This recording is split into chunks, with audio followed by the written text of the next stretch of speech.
தாயார். பாகம் 6, அத்தியாயம் 13. அருண்மொழிபட்டன் ராஜராஜியின் படுக்கை அறையின் கதவை தட்டினான். உள்ளிருந்த 4-5 பெண்கள் வேகமாக எழுந்தார்கள். அவன் வாசலில் நின்றதும் மெல்ல வெளியேறினார்கள். ராஜராஜியும் அவள் தோழியும் மட்டுமே உள்ளே இருந்தார்கள். அந்த தோழியும் வெளியேற அவன் சைகை செய்தான். அவள் வெளியேறிய பிறகு கட்டிலில் சென்று அமர்ந்தான். ராஜராஜி, அறை கதவை சாத்திவிட்டு வா என்றான்.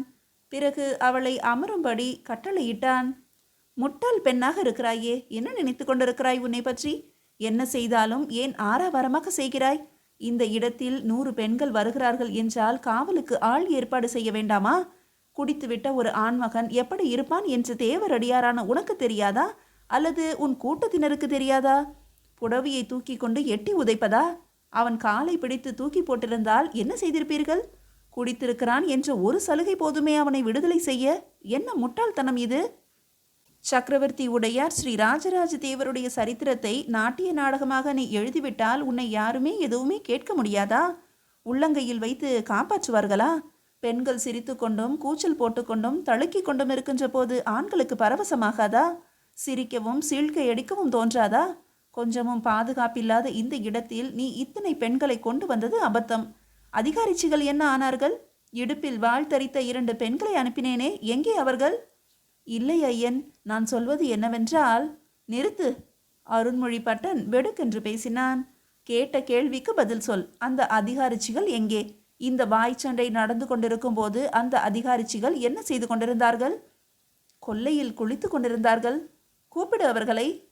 அதிகாரிச்சிகள் அந்த அறைக்குள் தயங்கியபடி நுழைந்தார்கள். நுழைந்தவுடன் அருண்மொழிபட்டன் அவர்களை உற்று பார்த்தான். எங்கே போயிருந்தீர்கள்? இங்குதான் இருந்தோம். அருண்மொழிபட்டன் எழுந்தான். பளீர் என்று ஒரு அதிகாரிச்சியை அறைந்தான். அவள் கன்னத்தில் அடி வாங்கி விழுந்தாள். கூட்டத்தில் உள்ள பெண்கள் வாய் பொத்தி கொண்டார்கள். அடுத்த அதிகாரிச்சியை அவன் முறைத்து பார்த்தான். அவள் கன்னங்களை பொத்தி கொண்டாள். போ, வெளியே போ, உங்கள் இருவருக்கும் வேலை போயிற்று. 2வது பெண் அவன் காலடியில் விழுந்தாள். அப்படி செய்து விடாதீர்கள் ஐயன், அப்படி செய்து விடாதீர்கள். அடி வாங்கியவள் மறுபடியும் வந்தாள். சட்டென்று கை பிரம்பு எடுத்துக்கொண்டு சுளீர் என்று அவள் இடுப்பில் அடித்தான். வீட்டில் உள்ள பெண்கள் சலசலப்போடு ஒடுங்கி சுவர் ஓரமாக நின்றார்கள். இவ்வளவு பெண்களுடைய பாதுகாப்பை அலட்சியம் செய்துவிட்டு பின்பக்கம் உட்கார்ந்து மஞ்சள் தேய்த்து குளித்து கொண்டிருந்தீர்கள் என்றால் உங்களுக்கு சோழ தேசத்தில் வேலை இல்லை. நீங்கள் உடனடியாக தஞ்சையை விட்டு வெளியேறுங்கள். இது என் கட்டளை. மறுபடியும் வாய் திறந்து பேச முற்பட்ட போது ராஜராஜி அவளை அடக்கினாள். அவர்களை வெளியே தள்ளி கதவை சாத்தினாள். ஐயன், என்ன கோபம் இது என்றாள். உன்னை அடிக்க வேண்டும் ராஜராஜி, உன் கன்னத்தில் அறிய வேண்டும். என்னால் அது இயலாது. அதனால்தான் அந்த பெண்களை அடித்தேன். ஐயன், என்னை அடித்து விடுங்கள். அவள் அவன் கைகளை பற்றி கொண்டாள். இல்லை, நீ கவிதாயினி, கற்பனையில் மிதப்பவள், ஆடுபவள், பாடுபவள், நாட்டிய நாடகம் அமைப்பவள். உனக்கு சூழ்நிலை தெரியவில்லை. அதிகாரிச்சிகள் தான் சரியில்லை. சாவூர் பரஞ்சோதி என்ன மாதிரி நாயகம்? இந்த பெண்களுக்கு எந்த விதத்தில் பாதுகாப்பு? அந்த 2 அதிகாரிச்சிகளும் நான் அனுப்பியவர்கள், உன் பாதுகாப்புக்காக. அவர்கள் தவறு செய்ய நான் கண்டிக்க முடியும். சாவூர் பரஞ்சோதியை யார் தண்டிப்பது? ஏன் இங்கு பாதுகாப்பு இல்லை? ஏன் இங்கு காவல் ஆட்கள் இல்லை? சாவூர் பரஞ்சோதியிடம் எத்தனை ஆட்கள் இருக்கிறார்கள்? என்ன செய்கிறார்கள் அவர்கள் எல்லாம்? வெறும் சோற்று தடியர்களா? அல்லது சாவூர் பரஞ்சோதியே அப்படித்தானா? இல்லை ஐயன், அவர் பெண்கள் மீது உயிரை வைத்திருக்கிறார். என்ன அபத்தம் இது? என்ன பேசுகிறாய் ராஜராஜி? தேவரடியார் பெண்கள் மீது உயிரை வைத்திருக்கிறார், அவ்வளவுதானா? அதுதான் வேலையா? இந்த பாதுகாப்புக்கு யார் இருக்கிறார்கள்? ராஜராஜி, உன்னை சார்ந்த பெண்களிடம் சொல். நான் மிக மிக கடுமையாக இருப்பேன். கால் தூக்கி ஒரு போர் வீரனை எட்டி உதைக்க உன்னால் முடியுமானால் அந்த போர் வீரனுக்கு என்னவெல்லாம் முடியும் என்று யோசித்துப்பார். இது எங்கே போய் முடியும்? சாவூர் பரஞ்சோதியின் வீரர்கள் வருவதற்கு முன்பு என்னுடைய வீரர்கள் இங்கு வருவார்கள். 4 பகுதிகளாக பிரிந்து இந்த வீட்டை காவல் காப்பார்கள். விரைவில் இந்த நாட்டியத்தை அரங்கேற்றுவதற்கு உண்டான வேலையை செய். நான் வருகிறேன். கோபமா? ராஜராஜி எழுந்து நின்று கேட்டாள். ஆமாம், உன்னுடைய முட்டாள்தனம் கோபத்தை தான் கொடுக்கிறது. ராஜராஜி, இன்று இங்கு நடந்த விஷயம் ஊதி பெரிதாக்கப்படும். உன் பெயரும் இழுக்கப்படும். உத்தமமான காரியத்தில் நீ இறங்கி இருக்கிறாய். அதற்கு இடைஞ்சலாக இந்த விஷயம் வந்துவிடக்கூடாது என்று நான் பயப்படுகிறேன். சாவூர் பரஞ்சோதி எனக்கு எதிராக தொடை தட்டி கொண்டு நிற்கிறான். அது இயலாது என்று அவனிடம் சொல். அந்தணன் தானே என்ற இளக்காரம் என்னிடம் வேண்டாம். நான் சேர தேசத்தில் பாடம் பயின்றவன். வெறும் உடல் வலிமை மட்டுமல்ல, இங்கே எனக்கு வலிமை இருக்கிறது என்று அவனுக்கு விளங்கும்படி சொல் என்று தன் தலையை அவன் தட்டி காட்டி பிறகு எழுந்து நின்று கொண்டான். மாளிகை வாசலில் 2 அதிகாரிச்சிகளும் குத்திட்டு உட்கார்ந்திருந்தார்கள். அவனை கண்டதும் எழுந்து தலை குனிந்து கொண்டார்கள். அறிவு கெட்ட முண்டங்களா, வீட்டிற்கு வெளியே காவலை பலப்படுத்தி இருக்கிறேன். உள்ளுக்குள்ளும் காவல் இருக்க வேண்டும். மஞ்சள் அரைத்து குளித்து கொண்டு மேனா மினுக்குத்தனம் செய்யாமல் தெளிவாகவும் திடமாகவும் இருங்கள். இங்குள்ள பெண்களின் நலம் உங்கள் கையில்தான் இருக்கிறது. ராஜராஜியை உங்கள் பாதுகாப்பில்தான் விட்டு போகிறேன். தெளிவோடு நடந்து கொள்ளுங்கள் என்று சீறிவிட்டு இறங்கி குதிரையில் ஏறினான். ராஜராஜி அவனையே வியப்போடு பார்த்து கொண்டிருந்தாள். அவள் தோழியின் முகத்தில் இருந்த கலவரம் மெல்ல கலைந்தது. எப்படியடி இவரோடு குடித்தனம் செய்கிறாய்? எனக்கு கொலையே நடுங்கிவிட்டது. செத்து விடுவேன் போல் ஆகிவிட்டதடி. ஒரு பெண்மணி கிட்டத்தட்ட அழுகையோடு ராஜராஜியை வந்து தழுவிக்கொண்டாள். சீச்சி, அது குழந்தை. பார்ப்பதற்குத்தான் முரட்டுத்தனம் செய்யுமே தவிர பக்குவமாக எடுத்து பேசினால் எதையும் புரிந்து கொள்கின்ற ஆண்மகனடி. அமைதியான அதிகாரி, கம்பீரமான புருஷன், தெளிவான கணவன். நான் மிகப்பெரிய அதிர்ஷ்டசாலியடி என்றாள் ராஜராஜி. உனக்கு அவரை கண்டால் பயமாகவே இல்லையா? என்ன பயம்? அது தவறுகளை சுட்டி காட்டுகிறது. யார் தவறு செய்தார்களோ அவர்களை தண்டிக்கிறது.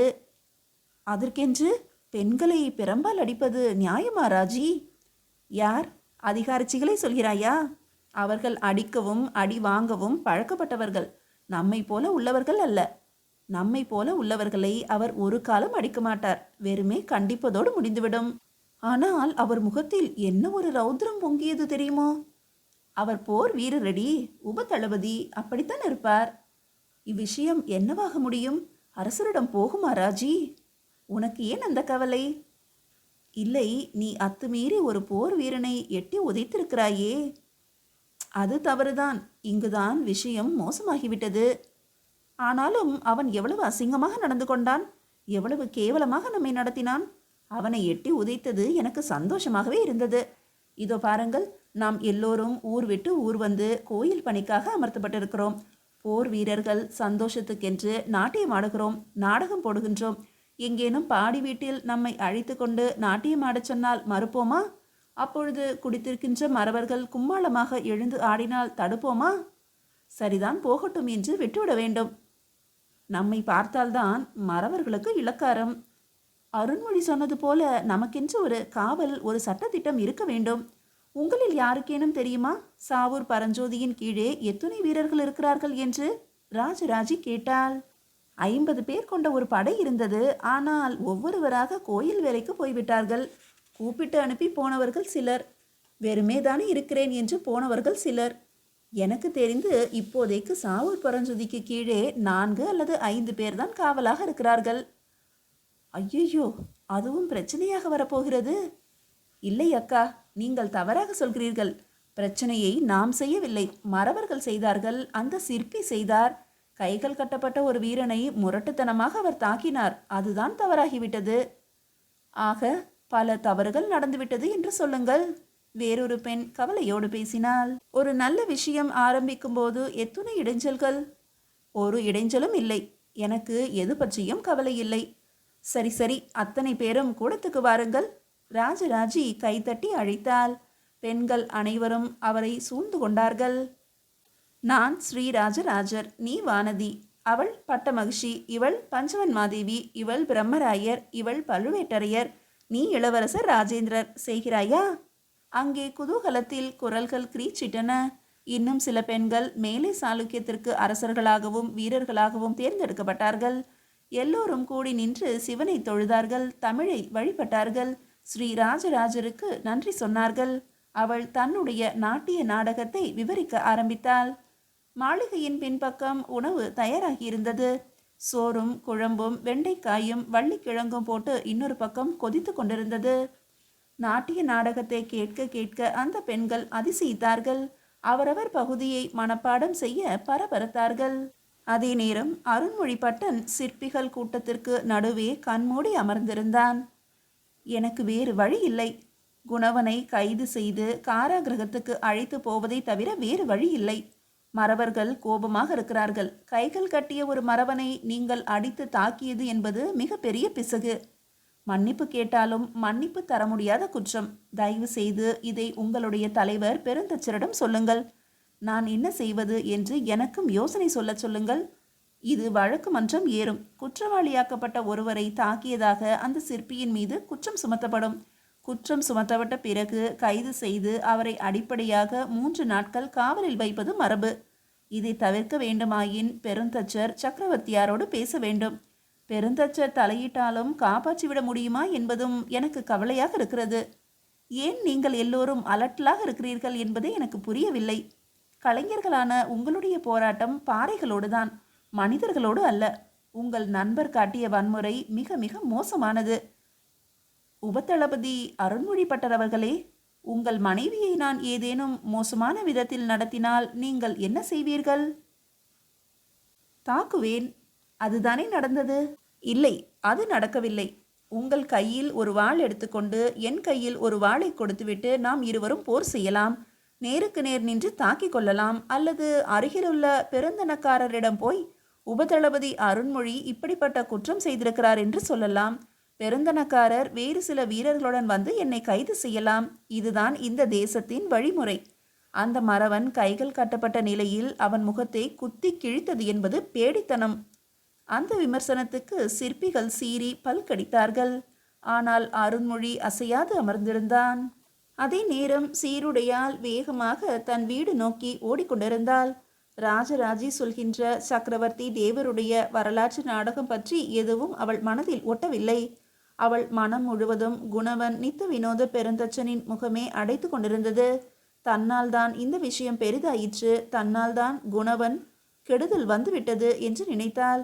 அங்கே துக்கமும் கலவரமும் மாறி மாறி அவளை தாக்கின. இப்பொழுது எங்கிருப்பான்? தன் வீட்டுக்கு வந்திருப்பானா அல்லது சிற்பிகள் கொட்டகையில் இருப்பானா? அவன் அவள் வீட்டில் இல்லை. அவளுக்கு வருத்தமாக இருந்தது. ஓடி போய் விசாரித்தாள். மறுநாளே அருண்மொழி குணவனை கைது செய்ய போவதாக வீட்டிற்கு உள்ளே உள்ளவர் வெளியே உள்ளவரிடம் சொல்ல, வெளியே உள்ளவர் தெருவில் உள்ளவர்களிடம் சொல்ல, தெருவில் உள்ளோர் அந்த பகுதி முழுக்க அந்த செய்தியை பரப்பினார்கள். சிற்பிகள் கூட்டம் ஒன்று திரண்டது. அவர்கள் குடும்பம் தெருவை அடைத்து கொண்டது. குணவன் எங்கே? பெருந்தச்சரிடம் போயிருப்பதாக சொன்னார்கள். இல்லை என்று சிலர் மறுத்தார்கள். கோட்டையை நோக்கி குதிரையில் போயிருப்பதாகவும் சக்கரவர்த்தியிடம் நேரே பேசி தன்னிலை விளக்கம் சொல்ல தீர்மானித்திருப்பதாகவும் அவனுக்கு நெருங்கியவர்கள் பேசிக்கொண்டார்கள். கோட்டையை நோக்கி போனாரா இல்லையா தெரியாது என்றார்கள். குணவனிடம் கூடவே இருந்து வெற்றிலை பாக்கு மடித்து கொடுக்கும் பையன் சொன்னான்.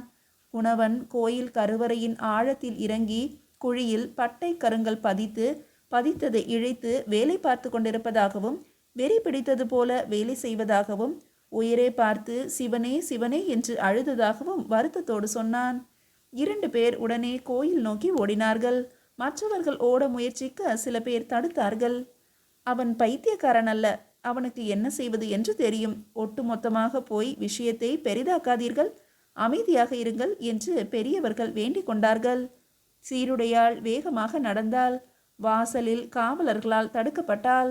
அம்மா, இதற்கு மேல் சிற்பிகள் மட்டுமே போக உரிமை உண்டு என்றார்கள்.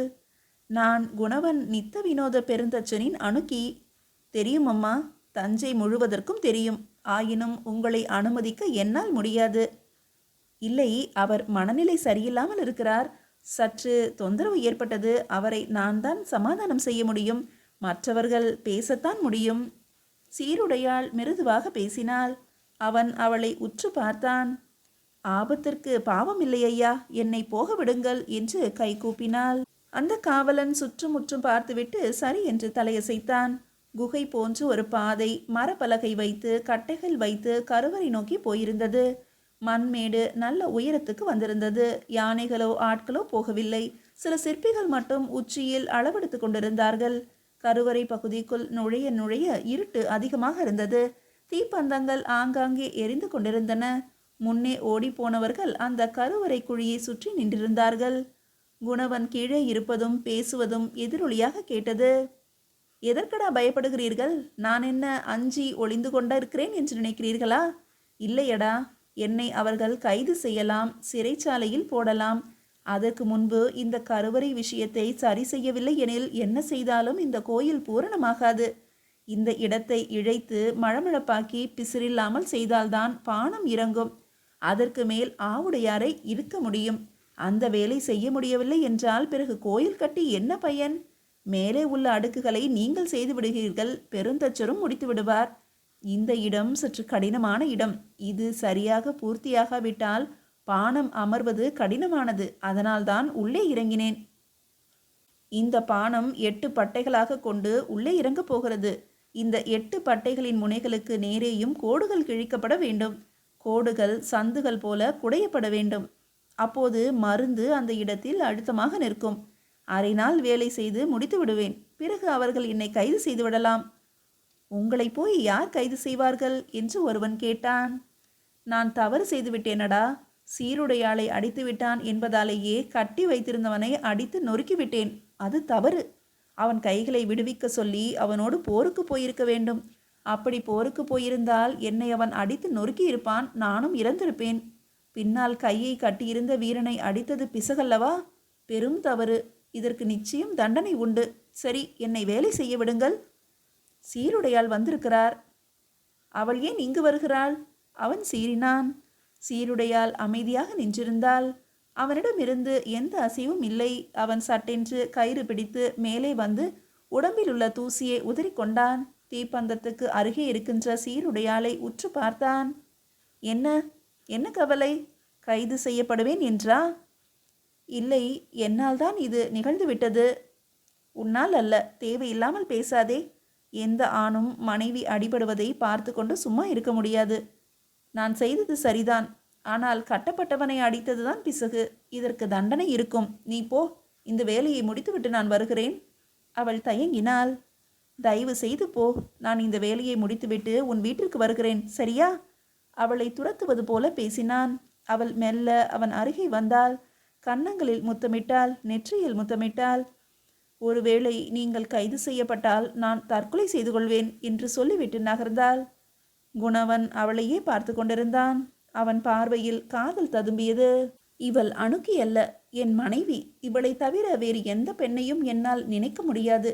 எனக்காக உயிரையும் தர சித்தமாக இருக்கிறவளை விட்டுவிட்டு வேறு எவளையும் திருமணம் செய்ய முடியாது. வேறு பெண்ணை நினைத்து கூட பார்க்க முடியாது. குணவன் மறுபடியும் கயிறு பிடித்து தாவி கீழே இறங்கினான்.